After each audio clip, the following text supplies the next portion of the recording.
Puji Tuhan, dalam minggu yang kedua bulan Oktober kita masih diberi anugerah oleh Tuhan untuk bisa beribadah, berjumpa di rumah Tuhan dalam keadaan sehat tentunya, sekalipun kita mungkin melewati banyak tantangan, banyak situasi yang mengganggu area kehidupan kita.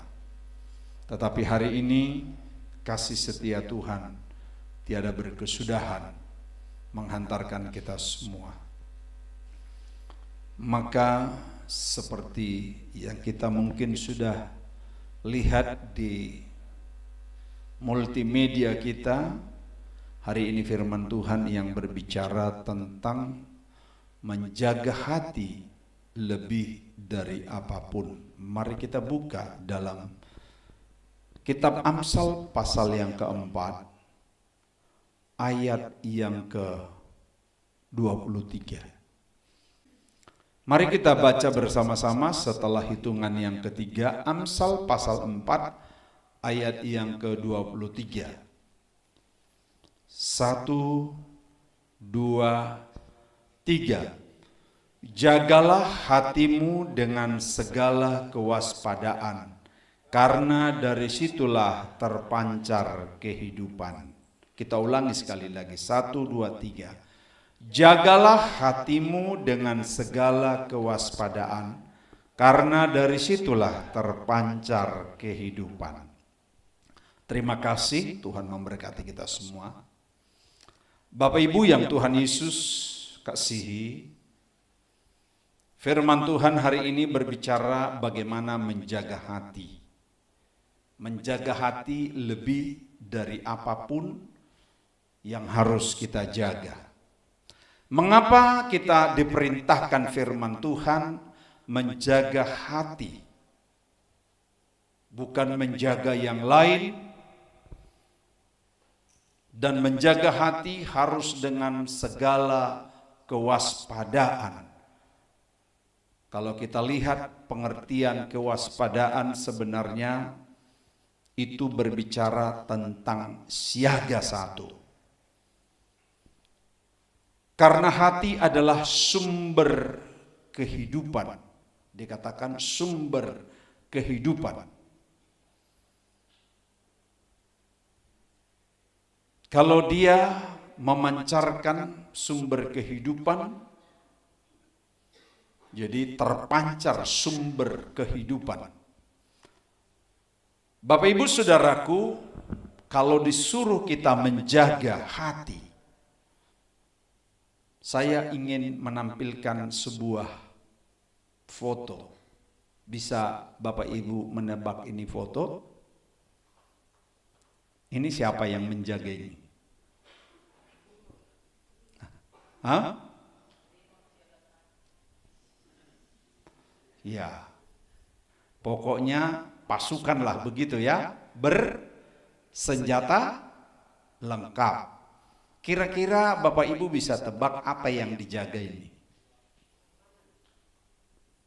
Hah?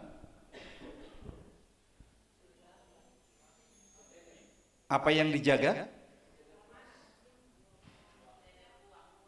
Iya, itu kontainer berisi uang. Itu saya ambil dari foto-foto di Bank Indonesia.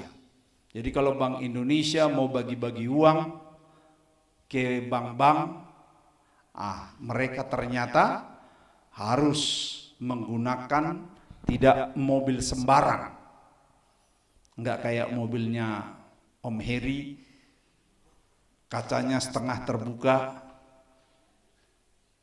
dan bodinya lembek, penyot begini.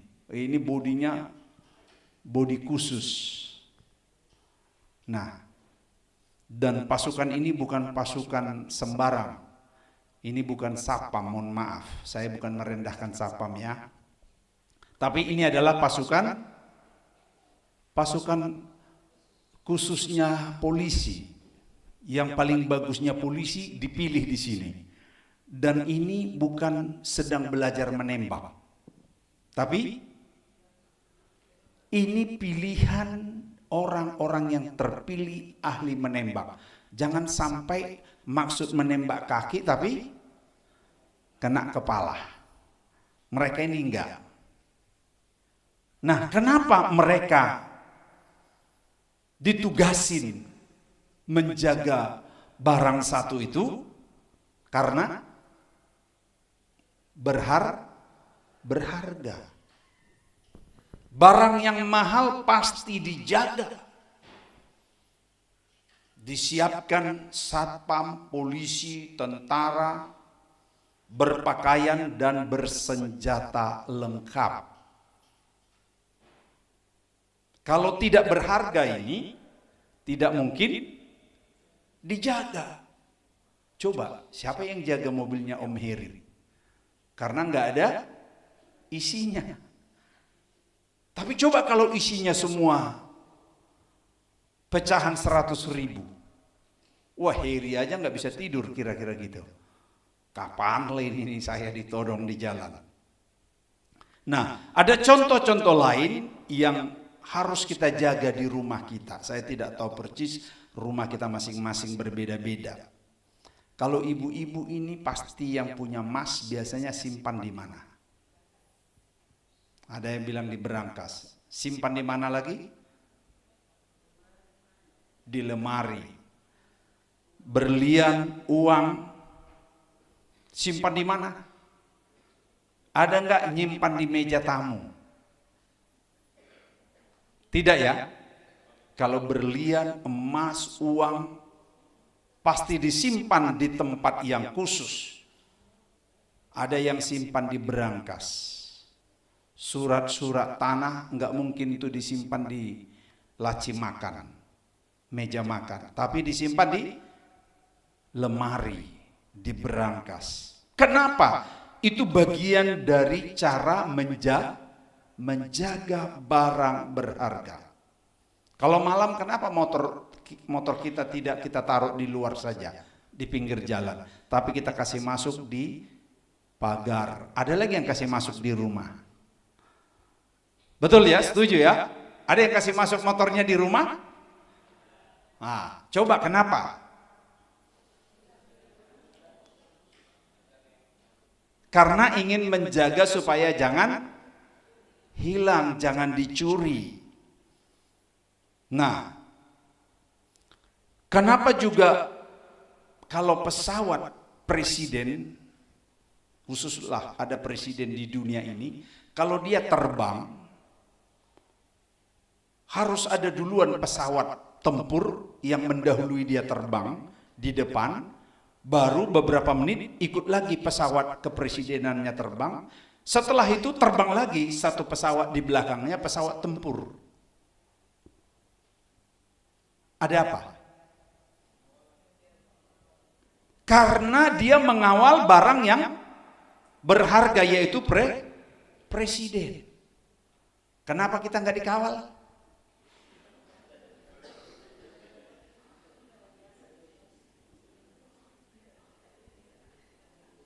Karena kita kurang berharga.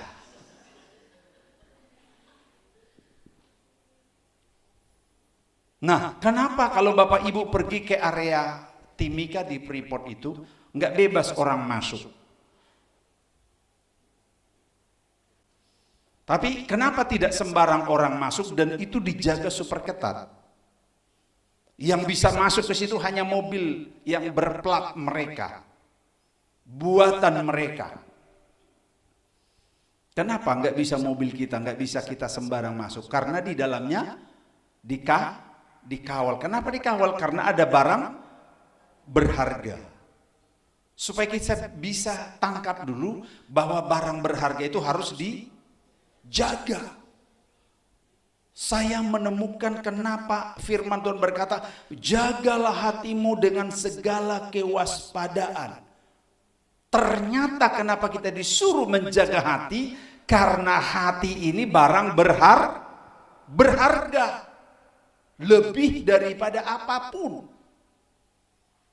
Kalau telinga kita hilang satu, masih bisa hidup? Bisa. Kaki hilang satu, masih bisa? Masih bisa. Ini belum hilang, baru rencana. Asik dia main game. Tangan hilang satu masih? Kalau hati hilang, sudah tidak ada arti lagi. Kalau hai nona-nona, kalau naik motor, kalau kakimu tiba-tiba dipotong satu, saya tanya hari apa itu, coba dulu kalau nona-nona ini tiba-tiba kakinya harus diamputasi karena kecelakaan. Saya tanya waktu itu, kira-kira apa yang terjadi? Langsung Sintua Bobi bilang, mas kawin turun. Jatuh katanya. Jadi kalau nona-nona langsung putus kaki satu, naik motor karena ogah-ogahan, langsung mas kawin turun. Aturannya 200 juta mas kawin, jadi berapa? 100 juta, weh kebanyakan itu. Kita mau bayar 100 juta yang kakinya hanya sisa satu. Artinya di situ, kalau kaki saja berharga masih bisa hidup, apalagi hati sudah tidak bisa hidup. Nah, mengapa tempat limbah? Ada yang tahu limbah? Ya, limbah itu seperti TPA, seperti sepsi tank. Tidak ada yang mengawal sepsi tank siaga di situ. Betul? Karena itu tidak barang berharga, barang busuk. Nah, saya tertarik mendalami mengapa firman Tuhan ini berkata, jagalah hatimu dengan segala kewaspadaan. Segala kewaspadaan. Itu artinya kita menjaga hati kita karena ini mahal. Coba bilang kiri kananmu, jaga hatimu karena itu mahal.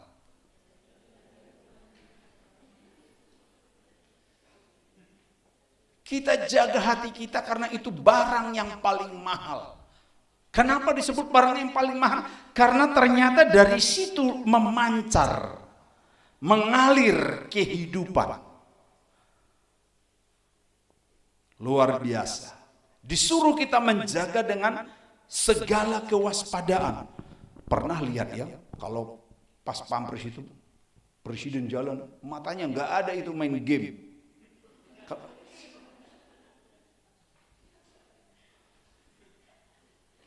Betul ya? Dia selalu dengan mata yang curiga. Semua pergerakan orang selalu dicuriga.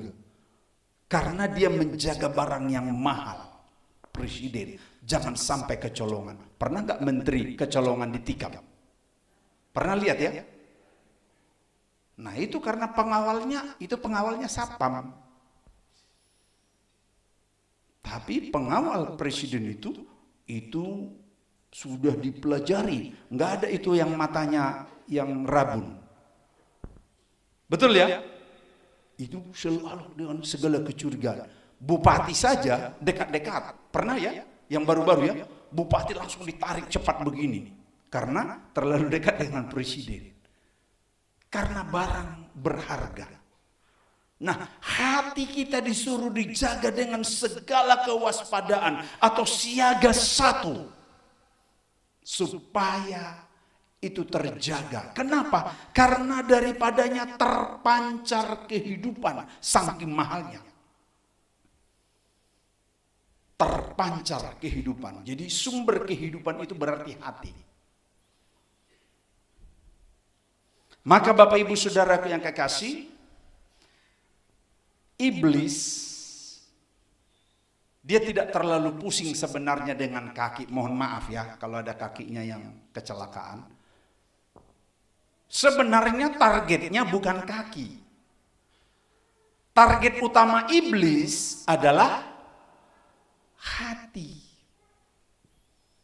Iblis ingin menyerang tempat yang paling berharga, itu ialah hati. Makanya Alkitab berkata, orang yang menjaga hatinya supaya tetap gembira, kemungkinan besar pasti dia tetap sehat. Jagalah hati. Itu kan lagu tetangga kita kan? Jagalah hati. Kenapa kita ternyata ayat Alkitab kita berkata yang menjaga hati. Menjaga hati lebih daripada apapun dengan segala kewaspadaan. Hati yang gembira adalah obat, seperti obat. Hati yang senang, hati yang gembira itu obat yang paling manjur. Obat yang paling mujarab, bukan obat antibiotik. Obat yang paling manjur itu adalah hati yang gembira. Kalau hati kita bisa kita jaga tetap seperti firman Tuhan, saya yakin apotek akan banyak tutup. Dokter spesialis penyakit dalam akan banyak tutup. Tapi karena banyak orang tidak bisa jaga hati, maka bertambah-tambahlah dokter spesialis penyakit dalam. Karena kalau sudah hati kita keropos, hati kita sudah dicolong oleh si iblis, maka akan banyak dampak yang mulai mengganggu kehidupan manusia. Hati adalah kehidupan. Sehingga menjaga hati berarti menjaga kehidupan. Menjaga hati adalah menjaga kehidupan. Saya mau belajar. Saya tidak sempurna, bahkan jauh dari sempurna menjaga hati. Tapi saya mohon dan saya berdoa kepada Tuhan. Supaya Tuhan terus makin dewasakan saya menjaga hati. Hati kita menentukan wajah kita. Coba lihat dulu wajah kiri kanan. Kira-kira dari sampai si Novi pegang wajah mamanya. Wajah kita ditentukan hati kita. Kalau sudah wajah kita begini, ini wajah yang bagaimana? Kemungkinan besar hatinya bermasalah. Bukan hati yang saya maksud di sini, bukan hati fisik, tapi hati batinia, rohaninya.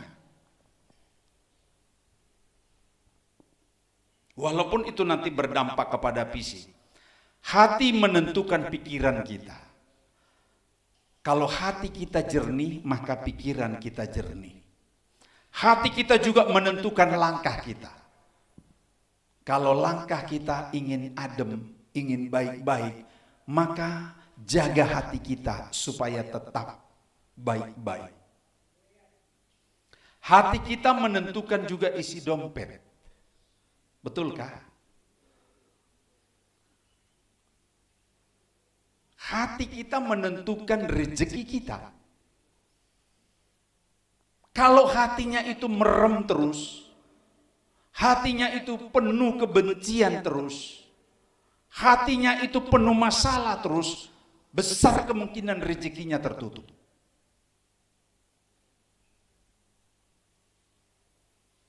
Jika hati kita kotor, maka kemungkinan besar ucapan kita, pikiran kita bisa kotor dan negatif. Makanya dia bilang, jagalah hatimu dengan segala kewaspadaan.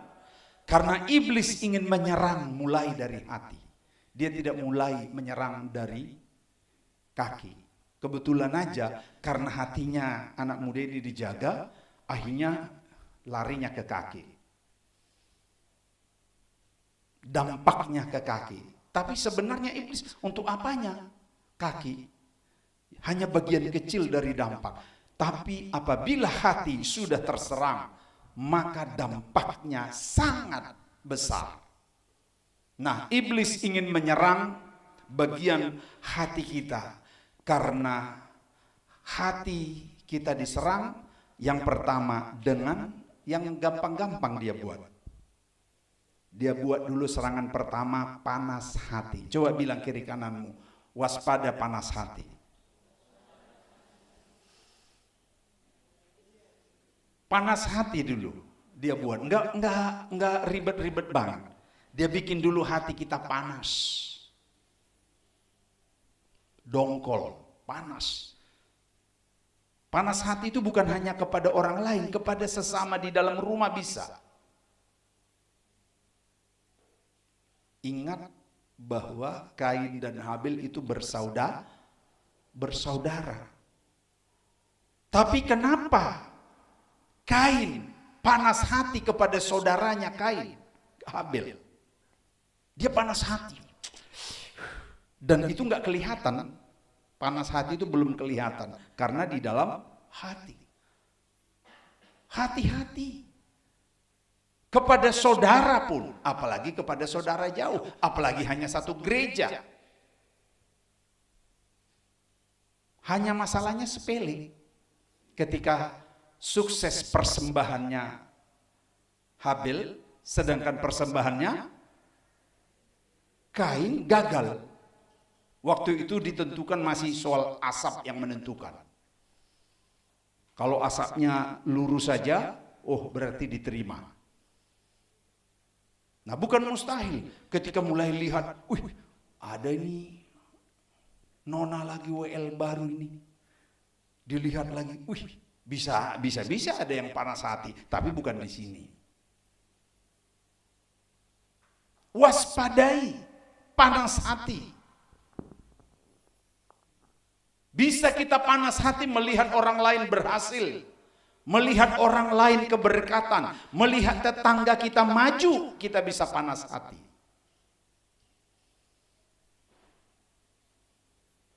Nah, kita harus melindungi hidup kita dari panas hati. Kenapa kalau kita jalan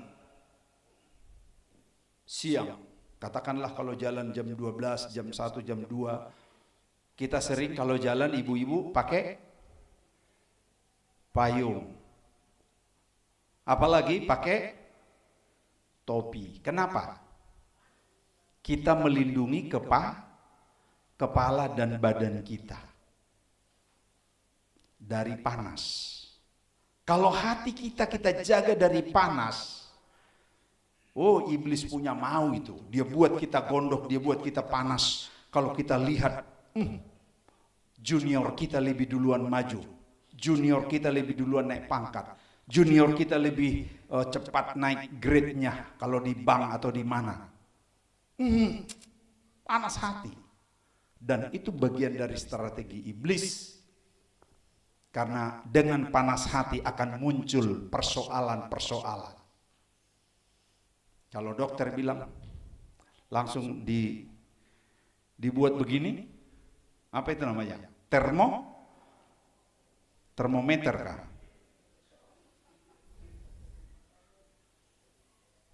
Ini mulai ada panas, ada gangguan. Itu serangan pertama iblis adalah membuat kita panas hati. Hati-hati kita jaga hati kita. Jangan sampai kita mulai panas hati, melihat saudara, melihat satu gereja, melihat orang lain, melihat tetangga. Yang kedua, iblis punya serangan yang kedua.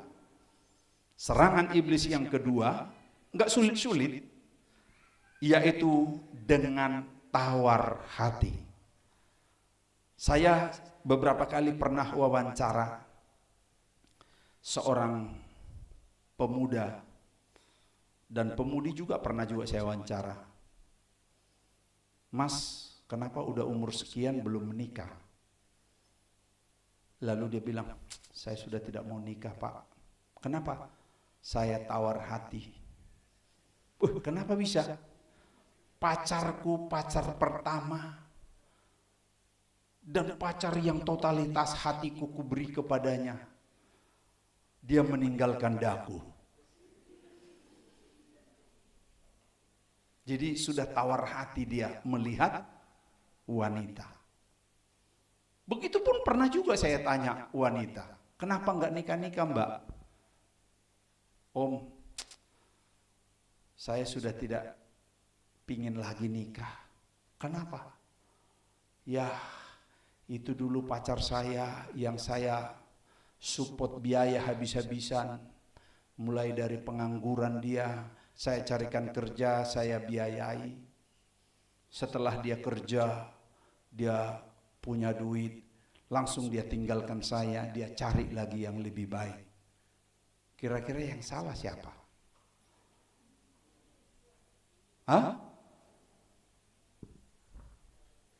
Saya juga tidak tahu yang salah siapa. Jaga hati kita. Karena iblis selalu melemparkan sesuatu yang sederhana tetapi berakibat fatal. Tawar hati. Tidak sedikit kita lihat orang menjadi jomblo seumur hidup karena hanya masalah tawar hati kepada laki-laki. Di sini kayaknya mulai ada tanda-tanda kali ini. Coba lihat dulu kiri kananmu, ada enggak tanda-tanda kiri kananmu mulai tawar hati?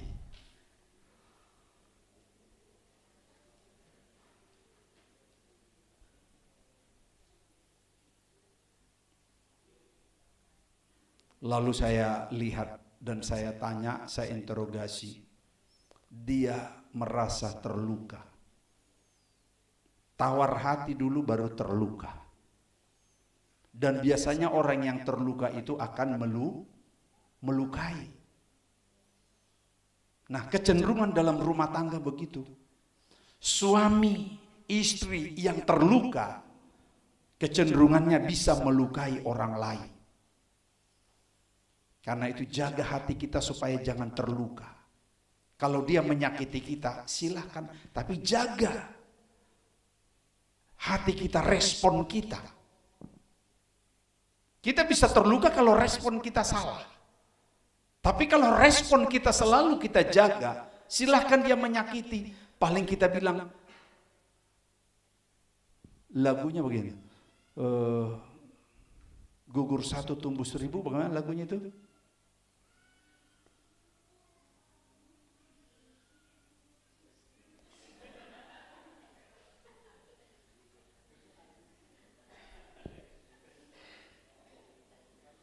Itu lagu pahlawan ya. Tapi perlu juga kita berpikiran seperti itu. Kamu tinggalkan saya, banyak yang menunggu. Begitu. Jangan langsung patah hati, patah semangat, akhirnya tidak ada tanda-tanda kehidupan. Bilang aja, lu pergi, datang 1000. Amin. Ini tanda-tanda lagi nih yang masih pantasan.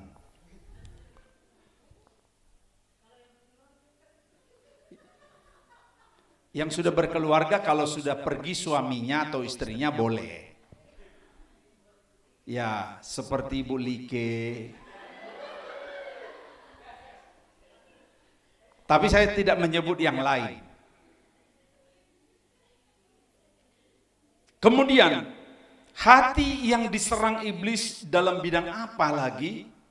Ah, ini yang berikutnya yang diserang, dia bikin kita apa itu? Tinggi hati. Bagaimana caranya tinggi hati? Enggak kelihatan itu. Wih, ada katanya sombong. Saya enggak tahu bedanya tinggi hati dan sombong di mana. Apa itu tinggi hati? Ketika kita merasa lebih hebat dari orang lain, lebih rohani dari orang lain, itu sebenarnya udah tinggi hati.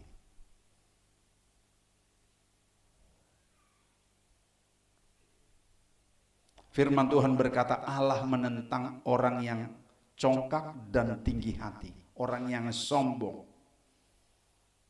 Jadi kita jaga, jangan sampai. Nah, ada bahasa bilang begini, tinggi hati dibungkus dengan kerendahan hati. Jadi tinggi hati dia tapi dibungkus dengan rendah hati. Bagaimana lagi modelnya ini? Dia bilang begini, aduh, ekonomi kami, usaha kami, kalau bukan karena Tuhan, ini nggak bisa maju, nggak bisa bangkit. Katakanlah dulu usaha apa ya? Usaha apapun. Kita bilang, kita bungkus, kalau bukan karena Tuhan. Tapi dilanjut, tapi itulah, kalau saya nggak ada, nggak maju-maju ini usaha.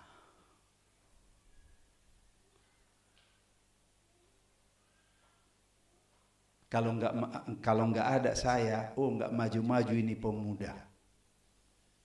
Kalau nggak ada saya, nggak maju-maju ini wanita, dan seterusnya. Hati-hati, iblis menempelkan sedikit saja. Kalau lolos dia menempelkan sedikit tinggi hati, dia tempelkan lagi lebih banyak. Dia tempelkan lebih banyak. Maka jadilah kita keturunan Lucifer. Lucifer itu awalnya semua baik-baik. Tidak ada yang salah Lucifer. Haleluya, haleluya, haleluya, haleluya, haleluya. Semua malaikat yang dia pimpin hebat memuji Tuhan, tunduk kepada Lucifer. Tapi terakhir mulai muncul kesombongan, tinggi hati. Di dalam kitab Perjanjian Lama, Yeremia kayak saya, dia bilang begini, aku ingin naik menandingi tahta yang maha tinggi. Karena dia pikir, saya nomor 2-nya Tuhan sudah. Kan nomor 2 dulu, tadi sama dengan malaikat, sekarang nomor 2. Lama-lama nanti jadi nomor 1-nya Tuhan. Hati-hati, hal sepele ditempelkan. Terakhir,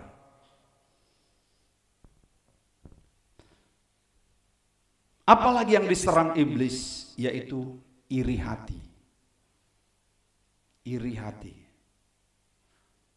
Bagaimana orang yang iri hati? Iri hati itu berhasil temannya dia gusar, gagal temannya dia juga bahagia. Mestinya kalau ada orang lain yang gagal, kita harus iba, berempati. Kasihan, apa yang bisa kita bantu. Tapi kalau orang yang iri hati, kalau lihat tetangganya berhasil, dia baru beli sepeda motor yang bagus, dia beli lagi, dia tandingi, atau dia gosipin. Nah, ini yang terakhir lagi. Ya, biasanya orang yang iri hati itu pasti sahabatnya adalah tukang gosip. Saya menyebutnya begitu. Jadi orang yang iri hati itu pasti selalu sahabat orang gosip, karena dia akan gosipi orang yang sukses, orang yang berhasil, orang yang dia irikan. Untung di Narwastu tidak ada. Kalau ada itu, waduh. Nah, yang terakhir ini yang iblis selalu serang adalah, saya menyebutnya hati yang sesak. Pernah lihat orang yang sesak hati? Kenapa ada bisa sesak hati? Sesak. Ternyata apa saja masuk di hatinya. Gosip di sana masuk, gosip dari sana masuk, gosip dari belakang masuk. Akhirnya sesak, penuh, nggak ada tempat lagi. Itulah yang membuat orang sesak. Iblis selalu lemparkan hoax di mana-mana. Kadangkala kalau kita lihat berita, capres ini menggosipi, maksudnya bukan capresnya, timnya menggosipi ini nih, yang ini ingin menggosipin yang sana. Kalau kita lihat itu, kadang kita bisa terbawa. Tapi untuk apa? Nanti siapapun yang menang, mereka ini jadi menterinya ini atau ini jadi menterinya ini. Jadi untuk apa? Jangan satupun kita bawa yang negatif, kita tempelkan di dalam hati kita. Kita dengar dari sana, itu akan membuat kita sesak. Hal-hal yang sepele masuk dalam hati. Info-info yang tak jelas dari mana masuk di hati, kabar-kabar gosip hoax masuk di dalam hati, maka akan sesaklah kita. Jadi hati-hati. Biasanya juga kalau mulai ada sesak hati, periksa. Mungkin angin masuk, maka kita sesak. Apalagi masuk, mungkin cairan-cairan yang tidak berguna masuk, maka kita sesak. Kita jaga hati kita dari segala, lebih dari menjaga apapun. Karena firman Tuhan berkata, jagalah hatimu dengan segala kewaspadaan, karena dari situ terpancar kehidupan. Mari sama-sama kita jaga.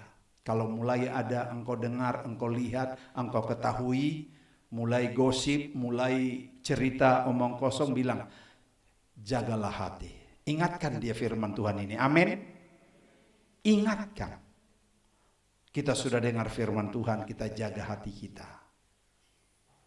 Karena dengan menjaga hati, bukan saja kita menjaga kesehatan, tetapi juga menjaga kita tetap berkenan di hadapan Tuhan. Tuhan memberkati kita semua.